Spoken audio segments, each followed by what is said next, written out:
Το να γράψει κανείς για έναν Άγιο δεν είναι εύκολο πράγμα. Εκείνος που καταπιάνεται με τη βιογραφία ενός Αγίου ανθρώπου πρέπει να έχει πνευματικές εμπειρίες τέτοιες, ώστε να μπορεί τουλάχιστον να αντιλαμβάνεται και να παρακολουθεί την υψηπετή και εξόκοσμη πορεία του. Για το λόγο αυτό δεν αποφάσισα να γράψω για τον Γέροντα Ιερώνυμο, το γνωστό ησυχαστή της Αίγινας. Παρά τις επίμονες και πιεστικές παρακλήσεις πολλών αδελφών, που γνώριζαν το στενό πνευματικό σύνδεσμο που είχα μαζί του, η αίσθηση της αδυναμίας μου και η σκέψη πως με κανέναν τρόπο δεν είναι δυνατό όχι μόνο να περιγράψω, αλλά ούτε να προσεγγίσω καν τη συγκλονιστική ωραιότητα και το πνευματικό βάθος της Αγίας αυτής μορφής, με συγκρατούσαν και με έκαναν διστακτικό. Γιατί ο Γέροντας Ιερώνυμος ήταν ένας πνευματικός γίγαντας, ένας αετός υπόπτερος, που διέσχιζε τους νοητούς αιθέρες και έβλεπε αυτά που εμείς οι χωικοί, οι προσκολλημένοι στην ύλη, δεν μπορούμε ούτε να φανταστούμε. Το να επιχειρήσει λοιπόν κανείς να γράψει για ένα τέτοιο ουράνιο άνθρωπο είναι το ίδιο σχεδόν με την προσπάθεια που θα έκανε ένα ταπεινό σκουλίκι για να περιγράψει τη μεγαλειώδη πορεία του αετού που πετάει σε απρόσιτα ύψη στον ουρανό. Και ίσως δεν θα αναλάμβανε ποτέ την προσπάθεια αυτή, αν η μακαρία ίδια η ρώτησε ευπραξία, που σαν άλλη Μάρθα στάθηκε πιστή και αφοσιωμένη μαθήτριά του περισσότερο από 40 χρόνια, δεν επέμενε να ασχοληθώ με τη βιογραφία του Γέροντα.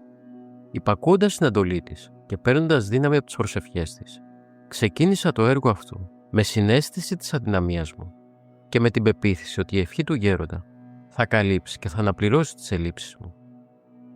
Η αφήγηση της ζωής και του έργου του μεγάλου αυτού ησυχαστή σίγουρα υπολείπεται κατά πολύ της αξίας του. Καταβάλαμε απλώς το καταδύναμη. Ο αγαπητός αναγνώστης, από αυτά τα λίγα που η ανεπαρκής πνευματική μας αίσθηση προσφέρει, καλείται να κατανοήσει το πραγματικό μέγεθος αυτού του ασκητή, που συνδύαζε την ενωτική θεολογία με το χαμόγελο της καλοσύνης και της αγάπης του. Δεν υπάρχει ίχνος υπερβολή στα λόγια αυτά. Όσοι καλότυχοι είχαν την ιδιαίτερη ευλογία να του γνωρίσουν από κοντά, συνειδητοποιούν πως όσα γράφονται εδώ είναι ειλικρινή. Ο Γέροντας Ιερώνυμος απέχει πολύ από τα μέτρα μιας συνηθισμένης αγιάς μορφής. Όπως πολύ εύστοχα παρατήρησε γνωστός θεολόγος συγγραφέας, μόνο όσοι γνώρισαν από κοντά τους Αγίους και τους Αγγέλους μπορούν να μιλήσουν για τον Γέροντα Ιερώνυμο. Η προσφορά του στην εποχή μας ήταν πολύ μεγάλη. Μας έφερε ολοζώντανο το μήνυμα της Καπαδοκίας και των λαξευτών ασκηταριών του Γκέλβερη, προέκταση και συνέχεια, των οποίων μπορεί να θεωρηθεί το μικρό και απέρριπτο κελάκι του. Έζησε ανάμεσά μας με μια απλότητα και αγνότητα που θυμίζουν τα πετεινά του ουρανού και τα κρίνα του αγρού. Είχε την αθωότητα του μικρού παιδιού, την ωριμότητα του σοφού, το ζήλο και την αγάπη του Αγίου.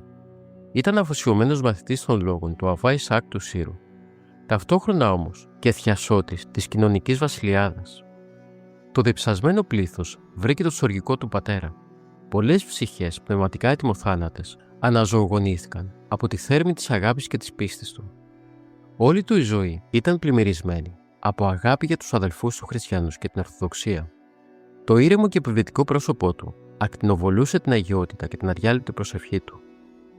Ο Γέροντας Ιερώνυμος είχε τη δύναμη να φουγκράζεται τους μυστικούς παλμούς της ψυχής που βρίσκονταν μπροστά του και να αποκαλύπτει τα μυστικά που ήταν αποθυμένα στα έγκατά της. Αναδείχθηκε φωτισμένος, πυκνός και αποφθεγματικός στους λόγους του και σαγίνευε συνέχεια τον συνομιλητή του. Τα λόγια του ήταν καρπός έργου. Έβγαιναν από το στόμα του χωρίς καμία ιδιαίτερη σκληράδα ή βαρύγδουπο ύφος, αλλά με το συνηθισμένο του χαμόγελο και σου μετέδιδαν τη σοφία της ερήμου. Ο σύγχρονος αυτός ησυχαστής ήταν ένας φάρος φωτεινός και δρομοδείχτης αλάθευτος, που οδηγούσε τις ψυχές στο αίδιο λιμάνι της ψυχοσώτηρας Ορθόδοξης Εκκλησίας.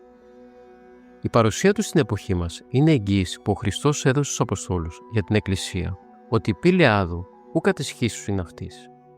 Παραδίδοντας στο αναγνωστικό κοινό την πενιχρή αυτή εργασία μου, θα ήθελα από την αρχή να δηλώσω πως όσα περιγράφονται εδώ δεν είναι παρά απλή καταγραφή όσον ο ίδιος ο Γέροντας κατά καιρούς μας διηγόταν ή όσον μας είπε στη συνέχεια η γερότησα ευπαρξία και άλλα πνευματικά του παιδιά. Στοιχεία φανταστικά ή μυθικά δεν υπάρχουν στο βιβλίο αυτό. Η μεγάλη μου ευλάβεια προς το πρόσωπο του Γέροντα με έκανε να αποφύγω ακόμη και τις πιο στοιχειώδεις υποκειμονικές κρίσεις και σκέψεις, που σε παρόμοιες περιπτώσεις θεωρούνται αυτονόητες. Η δική μου συμβολή περιορίζεται στην καταδύναμη σωστή και πιστή καταγραφή των λόγων και των έργων του. Οι επιστολές, τα έγγραφα και λοιπά στοιχεία Είναι από το αρχείο που κρατούσε η ιερότης Ευπραξία και με πολλή αγάπη μου τα εμπιστεύτηκε. Πέτρος Μπότσης. Αθήνα, Μάιος 1991. Η συζήτηση γινόταν στο γραφείο κάποιου θρησκευτικού συλλόγου στην Αθήνα. Ήταν μαζεμένοι 4-5 νέοι άνθρωποι, και ανάμεσά τους και ένας διάκος από την επαρχία, φοιτητής της θεολογικής σχολής. Συζητούσαν γενικά θέματα πνευματικής οικοδομής.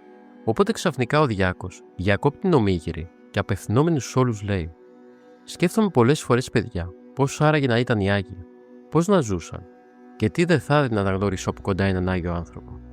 Πού να τον βρεις όμως στη σημερινή εποχή που όλοι μας έχουμε εξαχριωθεί?» Κι όμως, του απαντάει κάποιος από τη συντροφιά: «Υπάρχουν και σήμερα Άγιοι. Εγώ μάλιστα έχω γνωρίσει έναν». «Έχεις γνωρίσει Άγιο, και πού είναι?» «Αν αληθεύει αυτό που λες, δεν θα δίστας να ταξιδέψω μέχρι και την άκρη της γης για να τον γνωρίσω». «Δεν χρειάζεται να ταξιδέψεις τόσο μακριά», του είπε. «Κάνε τον κόπο να πας μέχρι την Αίγινα και εκεί θα τον γνωρίσεις». «Πού μένει, πώς τον λένε?» «Όταν πας με το βαποράκι στην Αίγινα, ρώτησε εκεί γύρω πού μένει ο πατέρας Ιερώνυμος. Τον ξέρουν όλοι εκεί και θα σου πούν πώς θα τον βρεις». Μετά από λίγο η συντροφιά διαλύθηκε και ο καθένας τράβηξε το δρόμο του. Σε λίγες μέρες όμως ξανασυναντήθηκαν και εκείνος που είχε υποδείξει στον διάκο να επισκεφθεί τον πατέρα Ιερώνυμο τον ρώτησε: «Τι έγινε, πάτερ, πήγες στην Αίγινα?» «Ναι, πήγα», απάντησε ο διάκος, με ένα πρόσωπο που άστραφτε από χαρά. «Και τι είδες, ικανοποιήθηκες?» «Αδελφέ μου, μου είπες να πάω για να γνωρίσω έναν Άγιο. Και εγώ όταν το συνάντησα, αισθάνθηκα τέτοια χαρά που νόμιζα ότι βρήκα τον ίδιο τον Χριστό». «Τι άνθρωπος είναι αυτός, αδελφέ μου?» «Ένιωσα τέτοια παρηγοριά, τέτοια αγαλίαση και τόση δύναμη μπήκε μέσα μου, που η καρδιά μου πήγε να σπάσει από χαρά. Τα συναισθήματά μου δεν περιγράφονται.